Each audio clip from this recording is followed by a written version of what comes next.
Once in 3 months collectors conference పెట్టుకుంటున్నాం.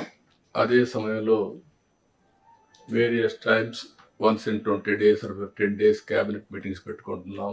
Agenda అవన్నీ చేస్తున్నాం. డిపార్ట్మెంట్స్ అన్ని రివ్యూ చేస్తున్నాం.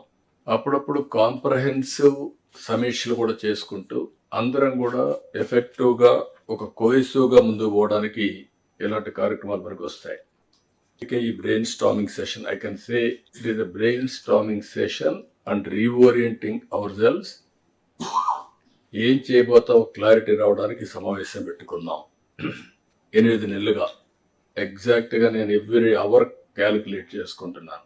బై టుమారో 12వ తారీఖు నేను ప్రమాణ స్వీకారం చేసి 8 months అవుతుంది. కొత్త గవర్నమెంట్ వచ్చి 8 months అవుతుంది. ఇచ్చిన తీర్పు కూడా మీరు చూస్తే ఒక హిస్టారికల్ మ్యాండేట్ ఇచ్చారు. ఇటీవల కాలంలో ఎప్పుడు కూడా ఇలాంటి మ్యాండేట్ రాలేదు. 93% స్ట్రైక్ రేట్.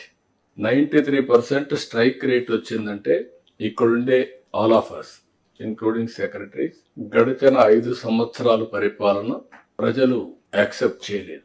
అందుకనే టోటల్గా రిజెక్ట్ చేసి మళ్ళీ ఒక న్యూ హోప్స్ పెట్టుకొని ముందుకు వచ్చే పరిస్థితికి వచ్చారు.